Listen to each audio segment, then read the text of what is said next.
So Trump opens up the door to 600,000 Chinese students amid Beijing trade talks. So first, Trump threatens 200% tariffs on China over a key part that shut down U.S. car plants. Okay, so this is straight up the same day he's doing this, he's doing the other side. Trump says, if I wanted to destroy China, I would, but I want to have a great relationship with them. Rob, I know I just called you Rob. If we have a couple of these clips, I want to go through it. Is this one I want to have a good relationship with them? This is the 200% tariffs. I also have that one as well. Okay, so let's go with the 200% tariffs, and we'll go through these, and we'll react. But we have a very strong relationship, Howard, I would say, economically with China now, getting much better. They have to give us magnets. If they don't give us magnets, then we have to charge them 200% tariff or something, you know. But we're not going to have a problem, I don't think, with that. I think that's perhaps behind us. You know, China intelligently went and they sort of took a monopoly of the world's magnets. And nobody needed magnets until they convinced everybody 20 years ago, let's all do magnets. There were many other ways that the world could have gone. But so it'll take us probably a year to have them. We're heavy into the world of magnets now, only from a national security standpoint. But we have a powerful thing. It's airplane parts. They have many Boeing jets. You know, they had 200 jets that didn't fly.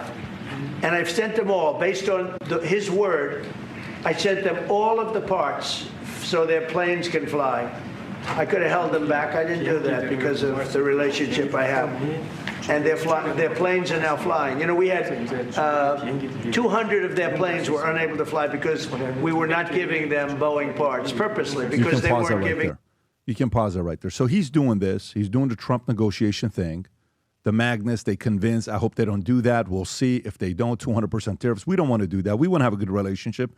And this is what? This is him and Xi? This is where he says he could destroy China. Go ahead. In front of them. We're going to have a great relationship with China. I mean, it's happening. You see it. It's happening. They have some cards. We have incredible cards, but I don't want to play those cards. If I played those cards, that would destroy China. I'm not going to play those cards. It's so typical of Trump. Oh, the guy's sitting right there. Tom. You saw the face of the other guy? The other guy's just like... So, Tom, three things here. 600,000 Chinese students. Rob, do you have that one? That's this one right here. Go ahead. Keep going. President Xi would like me to come to China. It's a very important relationship. As you know, we're taking a lot of money in from China because of the tariffs and the different things. And it's a very important relationship. We're going to get along good with China. I hear so many stories about we're not going to allow their students. We're going to allow their students to come in. We're going to allow, it's very important, 600,000 students. It's very important. But we're going to get along with China.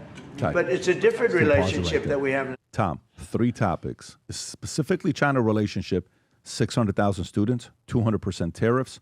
Thoughts on this? So first of all, the president's making nothing signed, and the president is trying to set the table to have a relationship with China or to have some kumbaya here to get to the real meat. This is just the hors d'oeuvres and the salad. The meat of the meal is the big time trade deal and what's going on. And magnets is one of the key items. That's why he's bringing it up.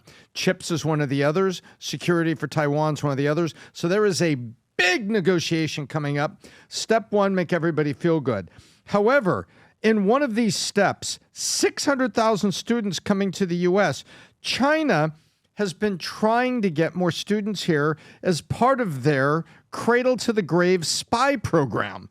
And so it would seem to me that if we suddenly open the doors to 600,000 Chinese students, good grief, they buy up land next to our military bases. They're buying up farmland. It seems to me that this particular item, I want to see the fine print, PBD, but it would concern me that you're basically giving them the ability to say, oh, these 600,000 students, but some of them are obviously spy plants.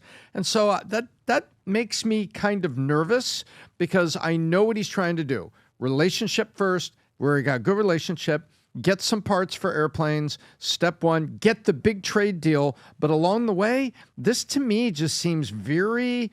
The 600 makes you uncomfortable? Yeah, it makes me damn uncomfortable because they're trying to get here. Do you think that is one of the chips that China is putting in here, that in order for them to agree to X, Y, Z, you have to allow 600,000 of our students to come to you, they get trained here, and then come back to China? Do you think that's one of China's important asks? I think so. Okay. Because I know that Xi thinks long. I know. China thinks long term. We only have 3.5 years left with President Trump, and that's a long time for him. But a longer time is these Chinese students in the next 30 years are going to be in politics. They're going to have influence in companies, and they're going to report things back to China, and their loyalty is going to be to possibly them. Would you put that as one of the chips if in return you're able to get Panama Canal? Let's process that. You're representing Trump. I'm representing China. Hey, Tom, we will allow the C.K. Hutchinson deal to go through, and that's going to give you the Panama Canal, okay, which is a big risk for us. Some would even say it's a greater risk. Mm-hmm. But in return, you have to allow me to have 600,000 students of ours to come to U.S. and be educated in your country. I would do that deal, and I'll tell you why.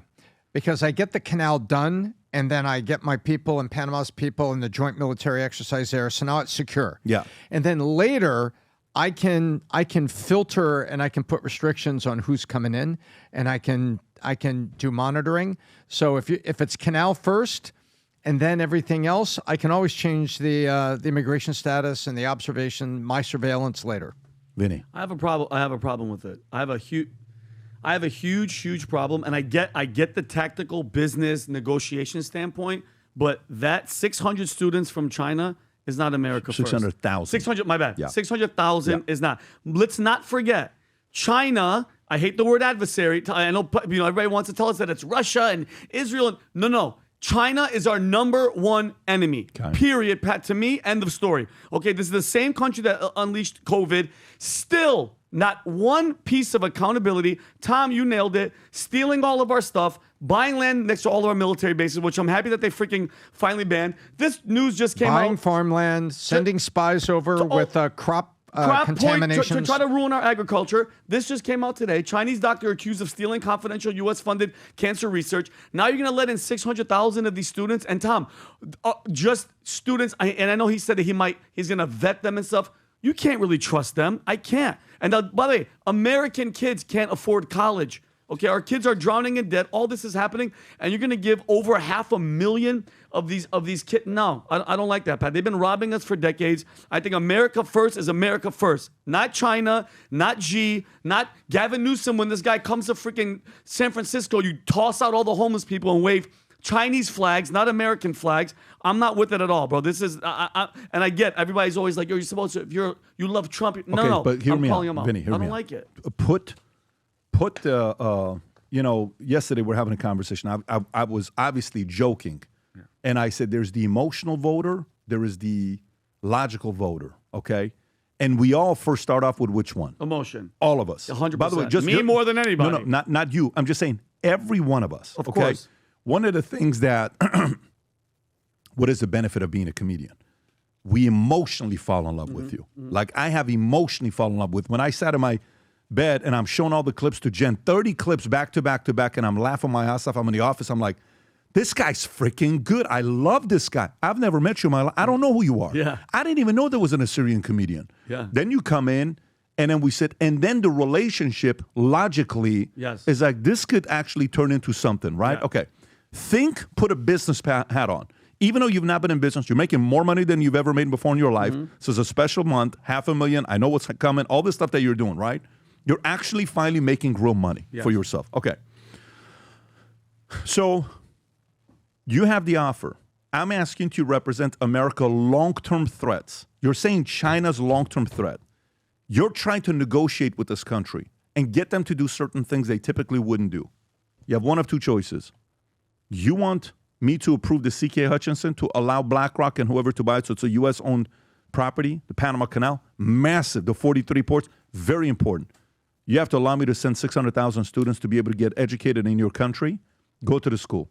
Which of those two is more important to you? The Hutchinson thing, so that means I would, if the only thing to get that done was the 600, you'd have to do it on a business standpoint. But do you know why though?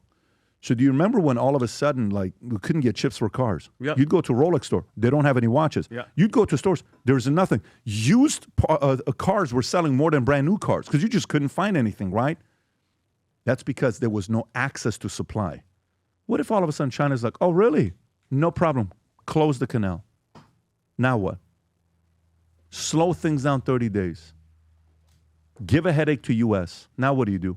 Now you have to go 14,000 miles instead of 9,000 miles. Now you have to go all the way down and come up versus boom, boom, boom, come up, right? I think what we don't know that's being negotiated behind closed doors, we don't know what are the 20 things that are on the table. Mm-hmm. We don't know. And you have to decide for yourself, negotiating on behalf of America is, there's no way I'm giving up these 5 things. Yeah. These 5 things, I can't have them believe we'll give them up. But we'll say we'll think about it. But already in your mind, you're like, what? We'll give them up, no problem. Of course. But these 5 things we have to get. What are these 5 things? These 5 things are da-da-da-da-da. I think that's kind of where they're at, and I don't like the 600,000. Makes me extremely uncomfortable. But if we're giving that up to get 3 things that are going to protect us more long-term for another black swan event to happen by China, I'm more interested in that. Adam, thoughts? So I just have a question for you, and then I'll make my point. You know how we do the STAR system, which stands for what? Systems, tech, action, or relationships? Is that the 4? So people who are structured, Yes. like Tom, Structured. overly organized. People who are technical, like Tom. Mm-hmm. People who are action-oriented, competitive, psycho-competitors. And then R, relationship people, Yeah. biz dev people. You're an R. You're a relationship guy. Yeah, I'm also somewhat of an S guy. What do you think Trump is? A, all the way. Trump is A first. Yes. I would probably put his... R I would second. put A first. I would put probably S and R second, T last. I agree. You know why S? Look at the way he dresses. Look at the way he likes glasses to be set when he's doing a video. Sure. He is so organized and that needs things to be done in a certain way. He's a maniacal S, but his A is an aggressive A. Yeah, I actually agree with you. The reason I asked that is because he's go, go, go, go, go, go, go, go, go. You know, they were playing a video the other day of him falling asleep when he got to, I think, Saudi. It's like, all right, after traveling for 15 hours, the guy does sleep. But I think we can all appreciate how hard this guy works. I also agree with you that he's got his system and his structure, but I would say that Trump is a big relationship guy. And if you're nice to him, he'll be nice to you. If you're mean to him, he'll be mean to you. That's pretty basic with Trump. He said nice things about me, Kim Jong-un, so now we're best friends. We understand that right there. So with this relationship with China, who was at some higher up person in the Communist Party that came here? It wasn't she, obviously, right? That he was meeting with. Trump will say the exact opposite things about you in the same sentence. I love this guy. I'll kill him in a second if I have to, but I don't want to have to do that. I wouldn't do that. Yeah. Love you, but I hate you. Yeah. Doesn't matter. Yeah. He could be your best friend or he can be your worst enemy. He's a deal maker and he's transactional. So Shane Gillis did a great impression of Trump when he was on SNL, and it was like Trump doing the dating game. He's like, I think you're hot. I think you're great. And she goes, nah, I'm not interested. You're ugly. Yeah. You're disgusting. He turns on you Why would quick. I ever? He'll turn on you real quick. So if you want to play Trump, like if you actually want to do a deal with Trump, you kind of have to kiss his butt. This is why we see these world leaders, like when he goes to Saudi, they put up a portable McDonald's, right? Okay, obviously pandering to Trump. Qatar gave the guy a plane, right? The UK, when Keir Starmer came over here, he's like, and this is very special. We're giving you a free night stay at Buckingham Palace. Like, nobody gets this. He's like, well, thank you. So the guy from South Africa, he came over and he's like, we gave you a book about golf. Trump, you could see it in Trump's face. He's kind of just like, I'd be happy with a golf course, not a book. But Yeah. Trump is very transactional and he's relationship driven. Totally get it. But I mean, look, the reality of it is we don't have a clue what's going on behind closed doors and what's being negotiated. Once a year we get together. I can't wait to see everybody this year. This is going to be the biggest one by a mile. Record-breaking attendance coming to this event here from all over the world. 3.5-day strategy session, business, all the stuff that we'll be doing. It's a very unique experience if you haven't been to it. Orlando Gaylord, if you want to get registered, go to thevolconference.com. This year's sponsor, the title sponsor of this entire event is Goliath Ventures. Founder Chris Delgado. We've spent a lot of time with these guys. They've come to Yankees games with us. They've been coming to Vol conferences for the last God knows how many years.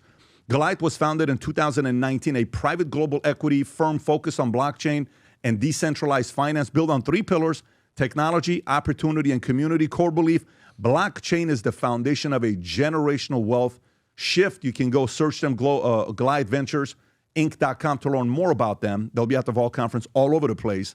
But tonight, those of you that bought the ticket that are coming here, I told you it's going to be special.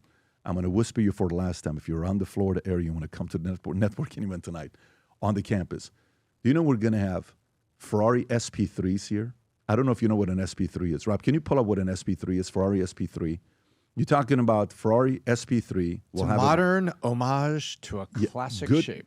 Finding this car, Vinny. Holy moly. It's a $5 million car. It'll be on the lot. It's just pulling up. We will have a LaFerrari on the lot. We will have multiple $5 million cars on the lot for you to come by and see. You'll have Senna's 1989 McLaren car. You'll have jets to get on and see for some of you guys that have CEOs and founder tickets. You will see the hangar opened up, bunch of new things that nobody's seen before. Anybody that's a platinum and an executive, you'll get a tour. Founders and CEOs, you'll get a tour from me. And then right afterwards, anybody that's platinum and executive up, you will be able to go to the cigar lounge to hang out with each other, have drinks, have conversations at the boardroom, obviously on the other side, and then platinum will be on the back. The members, boardroom members, well, you'll get a chance to actually see the cigar lounge. This is the manual, by the way, Rob, if you want to play this clip. This year's Vault Conference. Gang, for those of you guys that are going to the Vault Conference, manual is here. This year it is 296 pages. Holy moly. That Oh looks sick. my goodness. We cannot can't wait wait to for go it. through this with all of you at Wow, that looks the amazing. Vault right. Conference. You know when we start working on this forward to seeing manual? you there. Oh, A week after the Vault ends for next year. That's when we start working on next year's conference. Yeah, so we can't wait to see everybody. Anyways, if you haven't yet registered, pretty much last chance. 12 days left to the event. Go to thevaultconference.com. Again, go to thevaultconference.com. It's becoming the #1 business event for serious growth because you actually get strategies on how to take your business and your life to the next level. If you enjoyed this video, you want to watch more videos like this, click here. And if you want to watch the entire podcast, click here.